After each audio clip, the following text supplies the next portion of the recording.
na omwanchi omurigeri wetsena bema Ensoko TV kiroga sene kwego kuruga igachinse mechiga ichiatabaka nyina ngani otabwate kwa St Camillus etabaka hospital choir asenchira bene kiroga saine kuba na intumigeta sena bema Ensoko TV memono sana ndo chenga bange sana muga sene kondikira chimesmes asenchira bene muga sene gontenga gaimo konyora konari na kimuga sana chiko bateye butambenga itikeri gali arero nyiranga nigo tore back to school edition tonyara ko batogo sabwa butambe nyara ko konte school keri wasomete butambe nandi koruga nyara ko konte inga ngayigari ngori okugane mwana moro kyuri okuganeria chinga chingi kira ochikoira na ochiase school mwaraga iga chief na chaga iga assistant chief nyara ko bogotenga na chite paka mabanga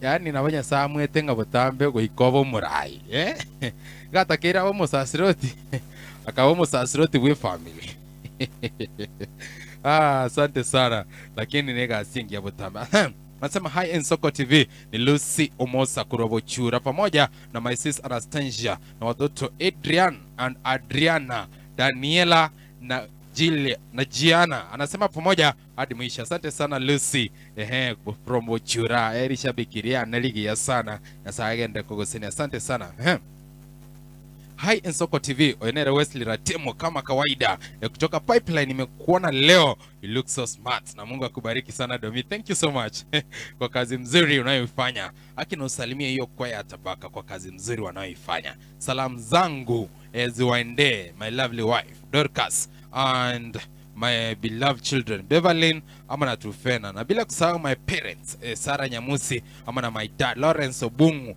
kutoka huko Nyamakuru. Tunasema pole zangu kwa sistangu kwa kumpoteza mzee wake Bernard Nyachae Kurwa ama Vuko. Pole sana kwa familia, tuko pamoja na bila kusahau Innocent Onyango. Salamu zangu zimfikie kwa za kipekee na watu wote wa Ensoko TV. Mungu akubariki sana Domi kwa kazi mzuri unayoifanya. Wishing you a nice Sunday. Asante sana Wesley Ratemo. Today you just wrote me a very emotional text. Asante sana.